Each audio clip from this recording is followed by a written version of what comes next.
네, 자, 밤투 방송 함께하고 계십니다. 이 방송 매일 월화수목 밤 11시부터 12시 여러분들과 함께 하는데요. 어쨌든 정말 좀 괜찮을 만한 단기가 됐든 중기가 됐든 좀 투자할 만한 종목군들 함께하는 시간으로 함께하고 있습니다.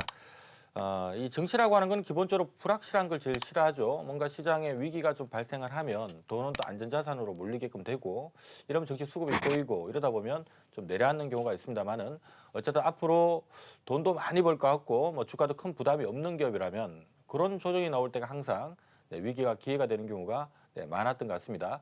자, 이번 시간에는 중기유망주 2020년 한 해를 투자를 했을 때 최소 50% 정도는 넘길 만한 이 정도 되는 만한 기업들을 준비를 하셨다고 합니다. 자, 어떤 종목들을 준비하셨는지 키워드 통해서 확인하시겠습니다. 자, 신학수 대표님께서 이젠 부족해요. 이젠 부족해요. 뭐가 부족해요? 뭔가 좀 부족한 것 같은데 술이 부족한 건지. 자, 송한용 대표님은 기지개. 네. 이제 뭐 기지개를 펴는 종목이다라는 의견을 주신 것 같고요. 자, 강용 파트너께서는 삼류 막장 드라마 오해는 풀리고 삼류 막장 드라마 도대체 뭔 종목을 얘기하시는 걸까요? 자, 종목 확인하시겠습니다.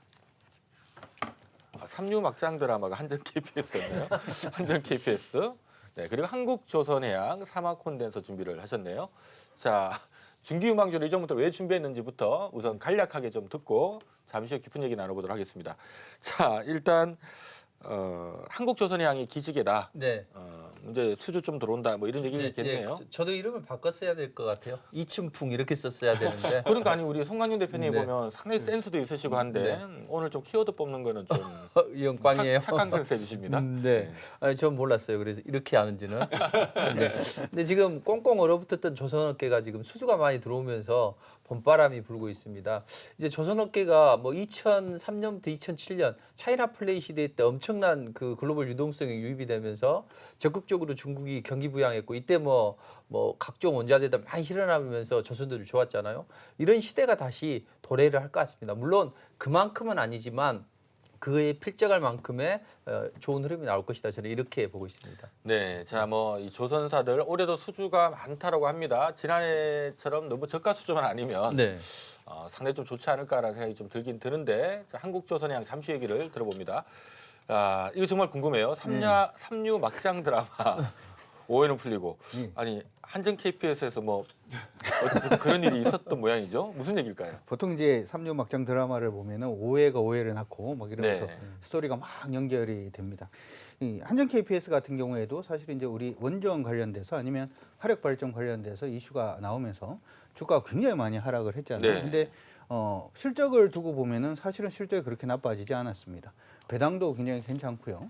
그렇기 때문에 예전에 원전이라든지 하는 화력 발전이라든지 하는 부분들 때문에 주가가 빠졌던 부분은 다 오해였고 이 오해 자체가 이제는 풀리는 시점이 2020년이 될 가능성이 높다라는 관점에서 한전 KPS를 준비해봤습니다. 네, 자 한전 KPS 아무래도 뭐 연말 배당주로 주가가 제법 올랐다가 이제 뭐 배당 끝나니까 좀 또 다시 고개를 좀 숙이고 있습니다만은 자 오해가 많이 풀리고 있으니까 조정을 좀 찬스로 보자라고 의견을 주신 것 같습니다.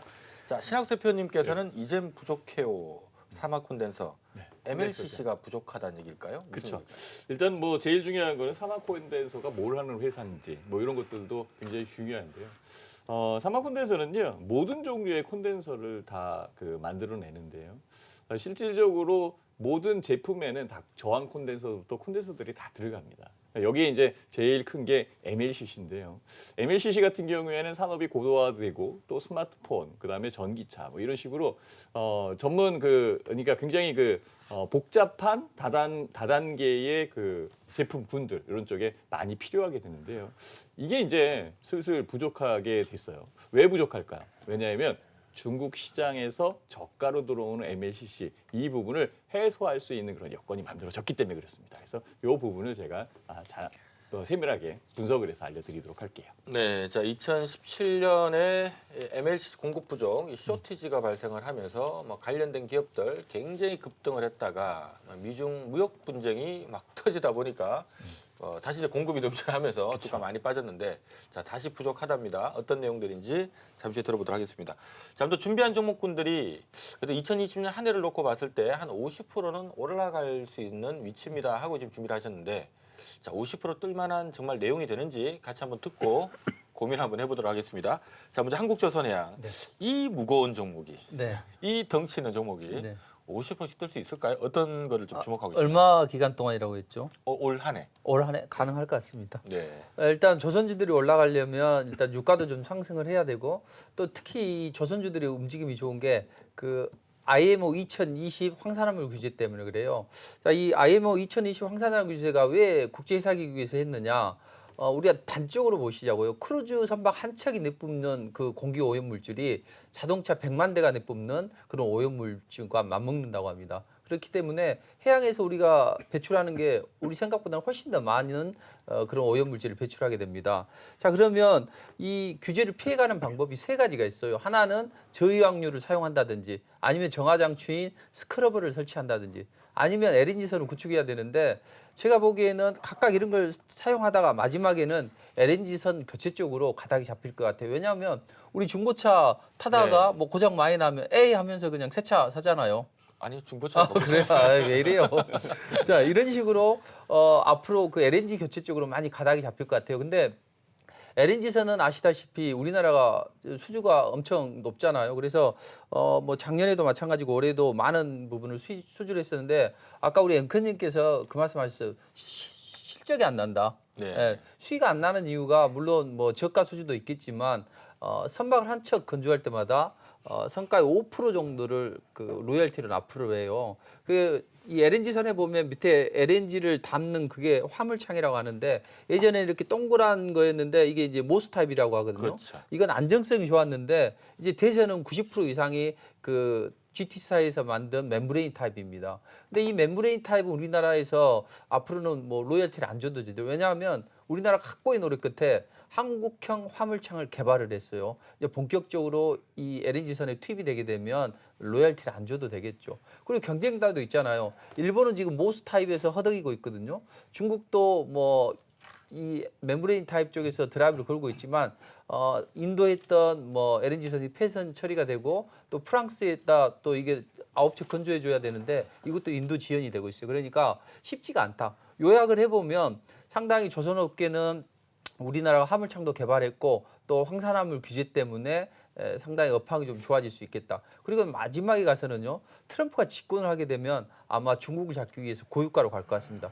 그렇게 되면 또 해양 플랜트 쪽에도 수주가 많아지고 해서 조선주는 전체적으로 바닥치고 올라간다. 이렇게 생각하시면 될 것 같습니다. 네, 자 우리가 뭐 LNG는 액화 천연가스라고 하죠. 이게 천연가스를 액화해서 이제 실어 나르는 거기 때문에 사실 폭발의 위험이나 굉장히 위험합니다. 그래서 원래 과거 LNG에서는 이 본행자가 동그랗게 이 모스 타입으로 생겼는데요. 네, 아무래도 모스 타입이다 보니까 좀 실을 수 있는 공간이 좀 적어지다 보니까 요즘은 이제 네모로 멤브레인 타입으로 지금 만들고 있는데 이 멤브레인 타입의 어떤 안정성을 더해서 뭐 일단 모스 타입만큼 안정적이면서 더 많이 실을 수 있는 요즘 멤브레인 타입으로 많이 싣고 다니는데요. 일단 국내 조선사들이 멤브레인 타입 관련된 개발을 또 완료를 했다고 합니다. 이런 부분들 때문에 지금 얘기를 잠깐 주셨는데요. 아무튼 최근에 흐름도 좀 차트도 모양새가 조금 뭔가 턴어라운드 하려고 모양새를 갖추고 있는 것 같습니다.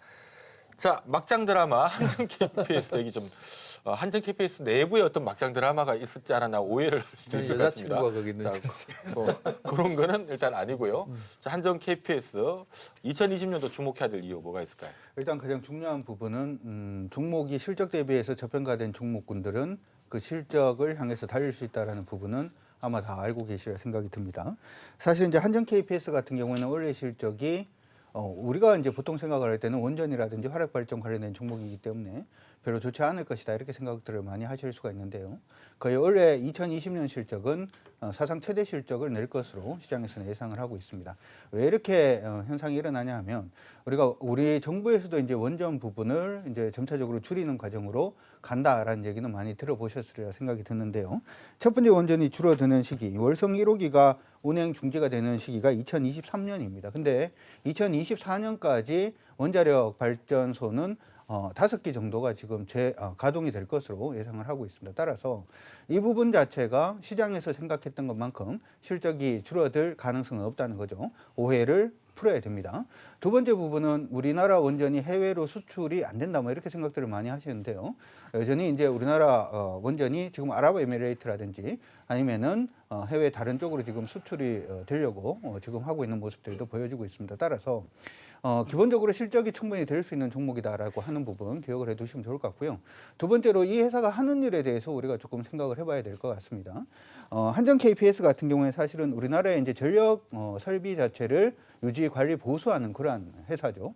따라서 사실은 이제 원전이 태양광이라든지 풍력 그리고 이제 석탄 화력 발전소가 LNG 기반의 복합 화력 발전소로 대체가 되게 되면 이 부분에서도 유지 관리 보수가 필요할 수밖에 없습니다. 따라서 한전 KPS가 현재 시점에서는 원전이라든지 석탄 기반의 화력 발전 부분에 지금 매출이라든지 하는 부분이 비중이 큽니다만은 어쩔 수 없이 우리나라가 계속해서 전기를 만들어내야 된다는 점을 생각을 해본다면 실적이라든지 하는 부분에서는 안정적이고 이러한 부분이 2020년에는 이제는 오해가 풀려서 주가가 올라갈 가능성이 높다 이렇게 생각을 해볼 수 있을 것 같습니다. 현재 시점에서 아까 이제 이란이라든지 여러 부분의 불확실성도 있습니다만은 배당 수익률 자체도 거의 한 4%대 정도는 나와주는 그러한 종목이기 때문에 현 시점에서 가장 안정성을 가질 수 있는 대치제가 될 것이라고 생각이 들고요. 말을 빨리 하려니까 굉장히 좀 많이 힘든데 자세한 내용은 제가 이제 유튜브에 추측기법 검색을 하시면 거기다가도 올려놨으니까 참고하시면 좋을 것 같습니다. 네, 자 한국전력의 발전 송배전을 독점하고 있는 기업이죠. 굉장히 매년 안정적인 실적이 나오는 기업이고요. 이제 원전에 대한 어떤 기대감 때문에 앞으로 돈 많이 벌겠다 해서 주가 날랐다가 현 정부 들어서 원전 정책이 좀 바뀌다 보니까 그냥 올랐던 거 다 반납을 해버리는 모습인데요. 제 생각에는 선거철 다가와서 혹시 정권 바뀌지 않을까라는 기대감 좀 붙으면 오르지 않을까. 다음 정권에서는 뭔가 원전을 좀 살리지 않을까 뭐 이런 기대감 붙으면 좀 오르지 않을까 생각이 들긴 드는데 자, 아무튼 한전 KPS 얘기를 들어봤습니다. 자, 우리 신학수 파트너께서는 이제 사막 콘덴서 아이고 죄송해요 시간이 한 2분 정도 남은 것 같습니다. 짧게 네. 핵심만 말씀드리겠습니다. 네. 그 사막 콘덴서 같은 경우에 저는요.